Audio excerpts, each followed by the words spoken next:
That's a smart choice because she's amazing, Laura Harvey.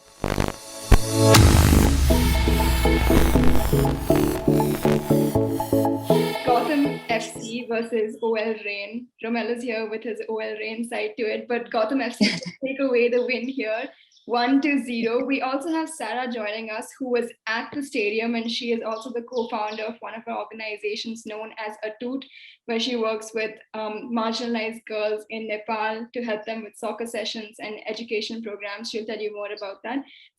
I'm a co-founder of an organization in Nepal, which is called Atut.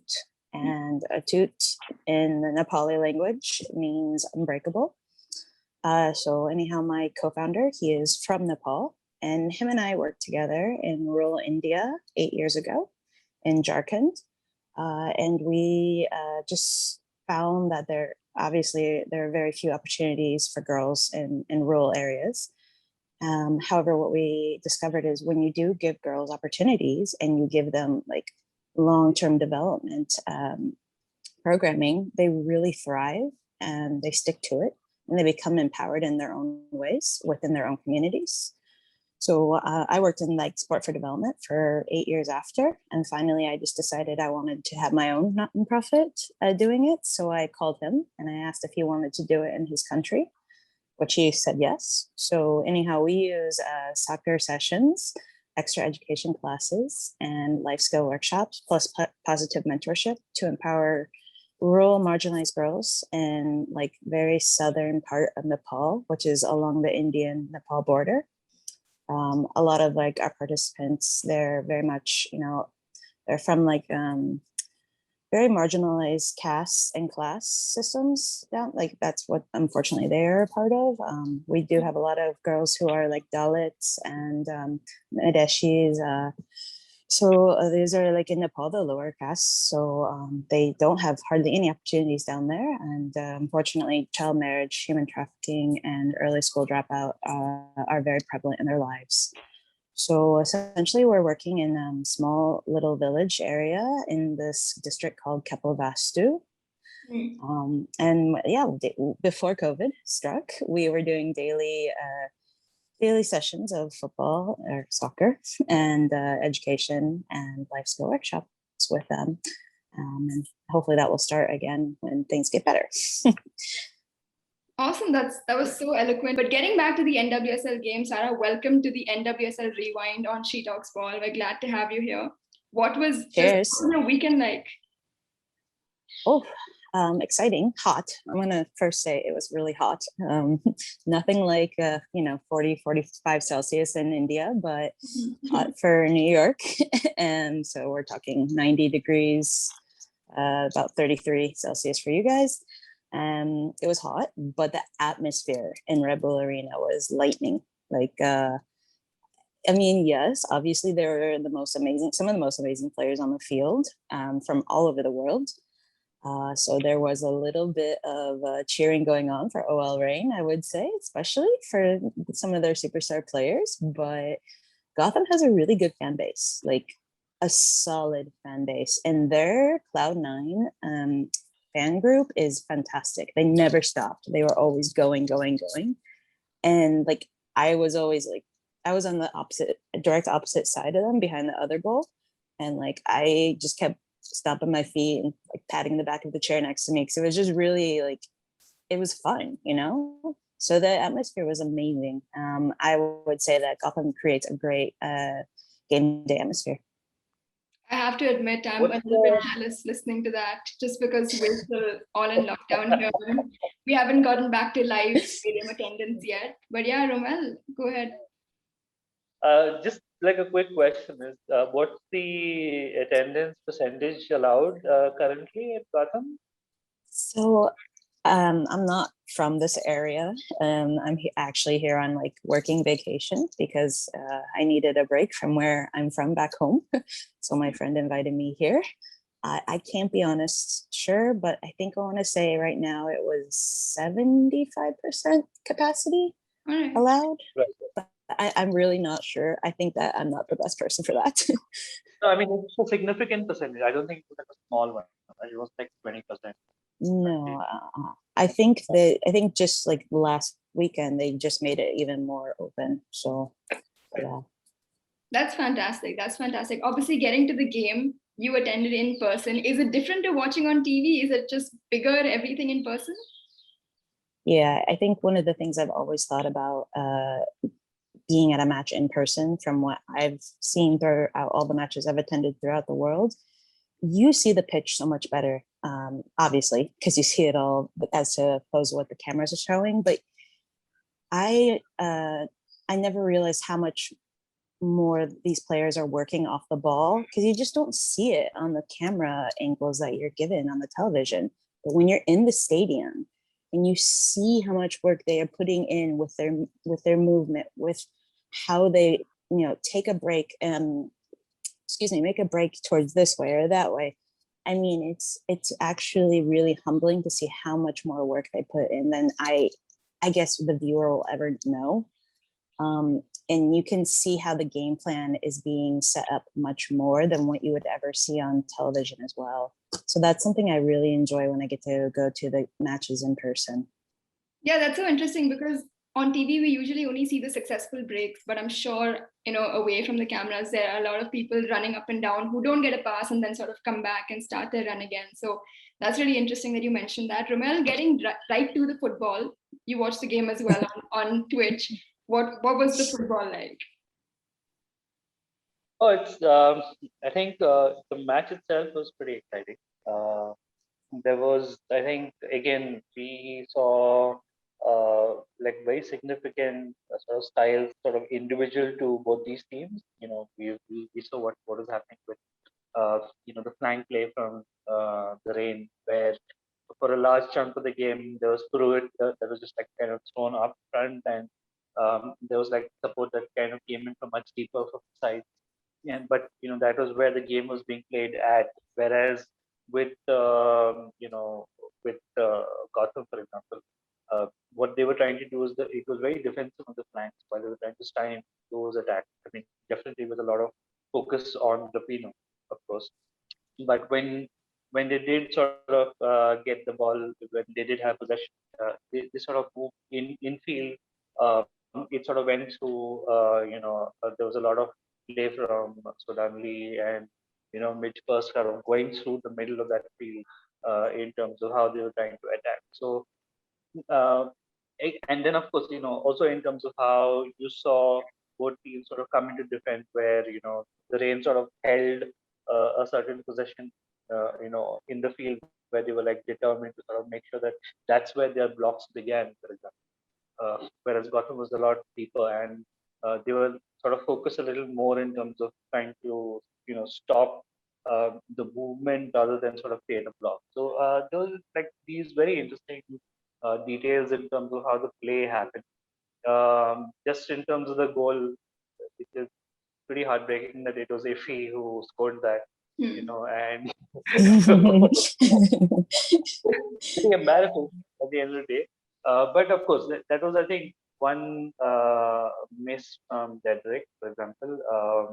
Her first pro start. Um, and of course it was like a tricky bounce that got the ball uh, into that goal. So not too much to sort of complain about in terms of what happened there. Of course, for especially when you had Iffy in your team. I mean, I think defenders should have sort of uh, been able to judge, what he was doing off the ball slightly better, probably be a little closer in terms of how they were marking her. But of course, Iffy is an outstanding player, especially when it comes to that piece. So I think that's something that we also need to take care of. Just in terms of overall stats, I think they were pretty matched in terms of how the teams played. It's just that perhaps when it came to the possession and where we saw the rain sort of trying to shoot, basically, I think they were a little less dangerous in terms of the zones that they were trying to shoot from, and as a result, like it was probably just, even though there were like significant chances on both sides, I think Gotham definitely had a lot more dangerous chances, and I think we just had probably maybe one or two really dangerous ones. The rest of them were like pretty long distance. And I think not too much of a problem for Harris sort of work and just keep a clean sheet from that night. So, yeah, I think it's symptomatic of the rain in terms of, like I keep saying, I think I don't think the team has been set up in terms of just being, a little more attack minded. So I don't think they're very clear in terms of uh, how they will be a little more dangerous up front. And even though we've seen in the past, it's like they do pretty well across the field. It's just in terms of how many of them are available in the final third in terms of making dangerous plays possible, and of course making sure that their chances are a lot more dangerous than what we've seen in the past. And I think people obviously with this whole contingent is coming with the Soumya and Marjan, Yeah. but it's a little disappointing that we are already like 4 matches in, and a roster that actually has the likes of Rapino, Huerta.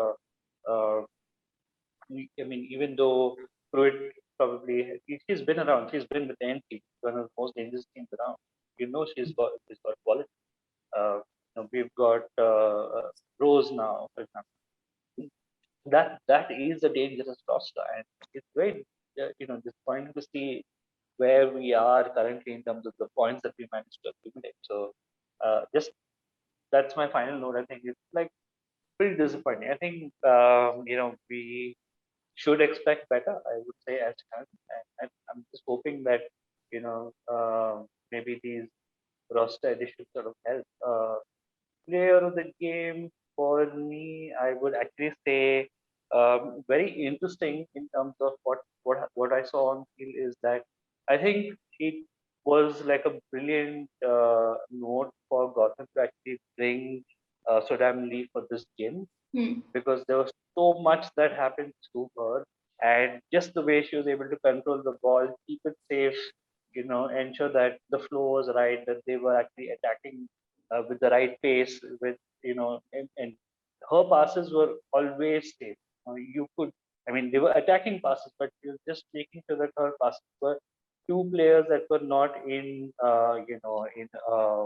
in a pressure zone. So I think very, very, very, very sharp in terms of what we saw there. But I think my player of the match though will be Rose Lavelle, just in terms of the impact that she's had on the game. It's like when you saw the match, most of the time you're seeing Rose in the defensive half, suddenly with the ball, and then she's right there, in the final third. And she's so fast that in most cases there's no one there to back her up, and she's had to take a strike on her own. So great player of the match for me for sure. And yeah, that was my rating of the game. Yeah, and Sarah, obviously, Romella said how OL Reign did have the stats in terms of shots on goal and shots in general, but Gotham came away with the win, meaning they were more decisive or clinical. What was your sort of assessment of the game? I first of all, Ramel, can you please always sit with me and talk to me about football? Because that was beautiful. I mean, that was so good. I am definitely that person who sees what's happening. I can't explain it though, like you just did. So let's do more of that.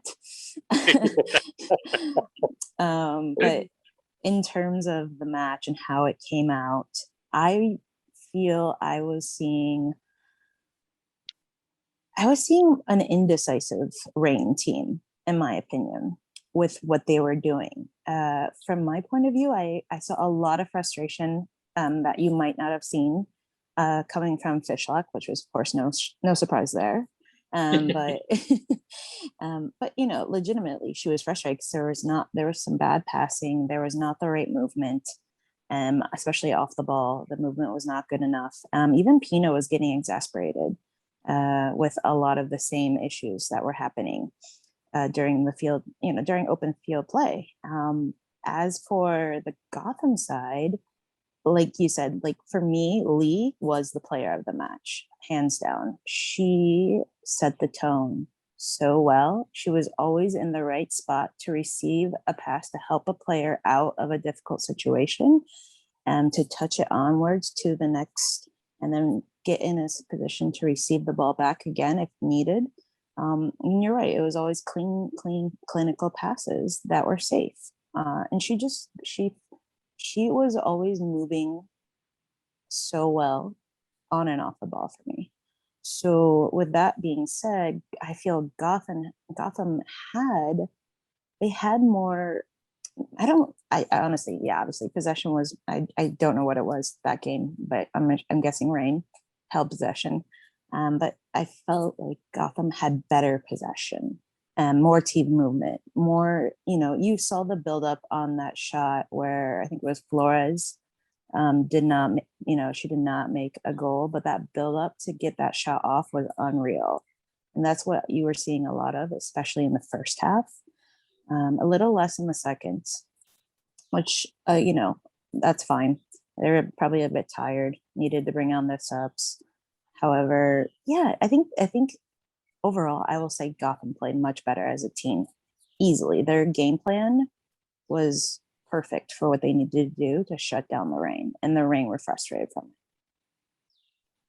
I think that's a fair analysis. And here's a little plug for Sarah and for everyone listening. If you want more Romel analysis, follow the NWSL Rewind. We're going to have match-by-match breakdowns of every game going on in the NWSL. But Sarah, before we let you go, obviously, Rose Lavelle has found her footing. We've spoken about how in Man City, she was not really played, or if played, was played out of position and really struggled a little bit. But we're really going to see her thrive back in the NWSL. But since you are a neutral-ish fan with no specific team or loyalty, I'm going to put you on the spot and say, if you were to predict an NWSL winner for this season, which team do you think will take it all?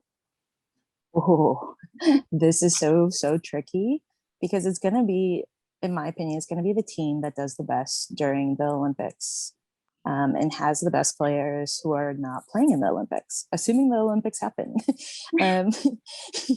But no, the way I see it, I would not be surprised if the rain, with the enforcements they're bringing in, and getting their footing, better off, I would not be surprised if the rain came out on top this year. Just a thought. And also, small note, watching Rose Lavelle play is the most glorious thing you'll ever watch in person. It's just so smooth like butter. Romel, happy with that prediction? I'll take it. I mean, honestly, I do have issues in terms of current coaching staff, but yeah, I'll take it. Also, I think before we let Sarah go, I think I would also love to hear her take on, the Gotham sass that we saw, especially with their stadium boards and stuff like that. I think they've been pretty cheeky, and it's great to see that. So I'd love to hear what that sort of meant in terms of just being there at the stadium. I think everybody really likes all the stuff that not just like Cloud9 does with their tifos, but as you said, the boards are really cheeky, and that, I think that's a huge credit to their management. It's obviously those decisions